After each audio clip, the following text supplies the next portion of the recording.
Earth sign, Capricorn, Taurus, and Virgo, kumusta po kayong lahat? Okay, so Earth sign, maraming salamat po sa walang sawang pagsubaybay sa ating pong daily horoscope. And kung ikaw ay bago pa lang sa ating channel, mag-subscribe na po kayo. And i-click mo na rin yung ating notification bell para lagi kang updated sa ating mga bagong upload. Okay, so Earth sign, tignan natin gabay kapalaran mo. Okay, gabay kapalaran po ni Earth sign, Capricorn, Taurus, Virgo.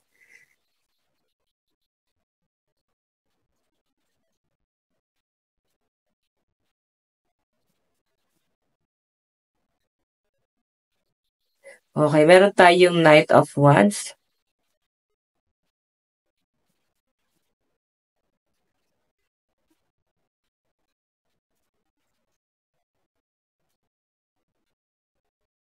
Okay. So, ayan.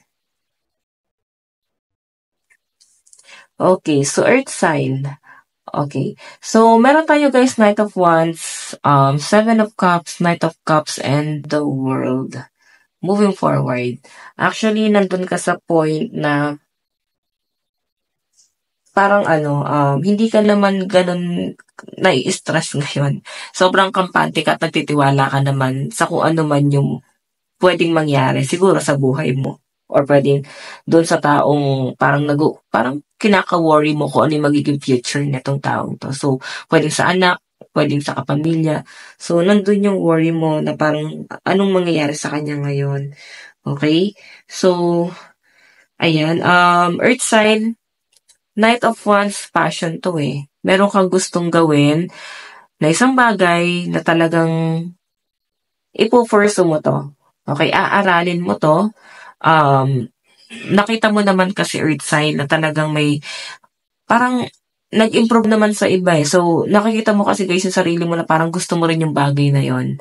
So, night kasi guys, yung ones is parang natutokso kang gawin. Okay? So, parang gusto mo rin guys i-try. Yun nga lang guys, ang dami nyo guys kino-consider din Earth sign. Ang dami mong ibang option, no? Ang dami niyong gustong gawin.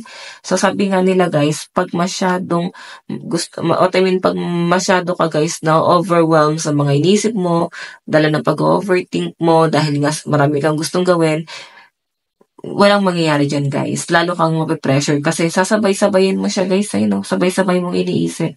Focus ka muna sa kung ano muna yung kaya mo munang gawin ngayon, then tapusin mo muna siya. Then, alam niyo guys, kung hindi niyo na guys talaga guys kayang tapusin yung bagay na yon, dun ka na guys sa pangalawa. Okay, kaya mo ba to? So, gawin mo na.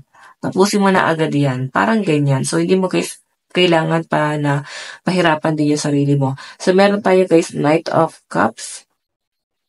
Moving forward, nakakita ko guys dito, no? Okay. So, ito kasi guys, si The World is naka-recover na. Okay. So, ngayon guys, mas magaan ang pakiramdam mo. Wala na ako nakakita guys na any negative dito. Yung iba sa inyo guys, kung nagkasakit kayo is I think pwedeng nakaka-recover or pwedeng meron kayong parang ginawa siguro itong mga nakaraan na parang kahit papano guys is nakaraos ka doon sa bagay na yon. Hindi na para isip-isipin mo pa yan. Okay? So, kahit papano guys, may maganda na guys na nangyari. Okay, yan yung malinaw na pinapakita po sa akin dito. Okay? So, the Empress and Judgment. Kung ito naman guys sa love life, wala, parang nakaka-move on ka na rin sa person mo, sa mga single dito. Okay, nakaka-move on ka na, marami ka nang i-entertain, maraming na-attract sa inyo, maraming nagkakagusto sa inyo. So, hay ano, alam nyo guys, kasi pag positibong isang tao, talagang marami kang ma-attract. Maraming may in love sa inyo. So, yun yung nakikita ko sa inyo. I think, sobrang mas nagiging positive ka ngayon. Sa mga in relationship naman dito guys, sa nakita ko, mas wino-work out yun naman yung relationship mo doon sa person mo. Lalo na kung napakatagal nyo na guys nagsasama na mag-asawa. Okay? Kung mag-asawa na kayo. Tignan pa po natin, Earth sign, Capricorn, Taurus, Virgo.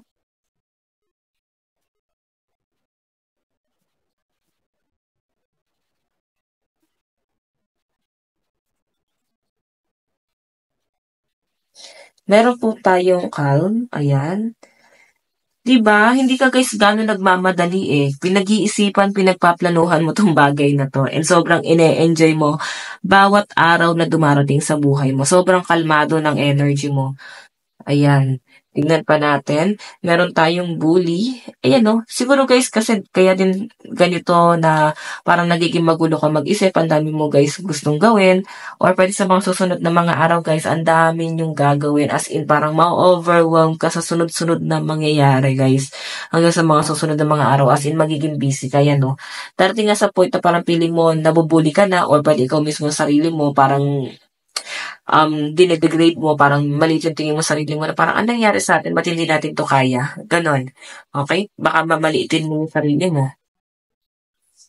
Ayan, tignan pa natin. So guys, meron tayong live and learn.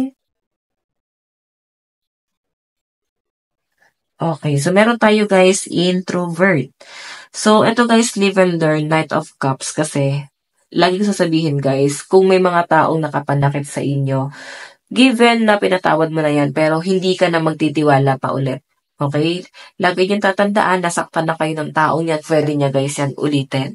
Puwede niyo guys patawarin pero puwede niyong kausapin, pero hindi na katulad ng dati yung magiging treatment, okay? Yan na lang guys ang lagi niyong tatandaan na kasi nasaktan na kayo before. Nasubukan niyo na yung taong yan. Puwede siya guys bigyan ng chance, pero patunayan niya muna. Kasi naniniwala ba kayo na ang tao puwedeng magbago? So, kung naniniwala ka, puwede mo siyang bigyan ng chance. Okay? So, eto guys, ayan, baka nahihilig kayo sa social media ngayon dahil nga wala kayong masyadong ginagawa. So, parang gusto niyo lang guys matulog, mahiga, ganyan. So, lucky number niyo guys, 14, 68, 27, and 66. Tignan pa po natin. Meron tayong 6 of Wands, pagkakasundo. Merong gustong makipagkasundo sa inyo. 7 of Swords. Oh, parang may nagpaplano rito guys ng ano eh, parang outing. Pwedeng yung mga tropa mo nagse-set ng mga ano, nagse-set ng gala. Eh, parang naaya ka na, tara gala tayo, gano'n. So, tingnan natin, matutuloy ba yan o baka maging drawing? Okay, I think matutuloy to guys. Ayun, 6 of Swords, no? Kung may gala kayo kasama yung mga friend mo, so possible guys na matutuloy yan. Yung iba naman sa inyo guys, pwedeng solo traveling. Parang mas na-e-enjoy ng mga earth sign yung nag-iisa. May iba naman sa inyo guys, pwede yung biyahe mo dito is meron kang pina-process about sa trabaho mo naman 'to. Tignan pa natin, advice. Advice. Okay. So guys, meron tayong "You are a divine facet of the universe." 'Di ba? Parang sugo ka ni universe. Okay, so guys, ito lang naman po ang inyong reading. Bukas po ulit. God bless and love you all. Bye-bye!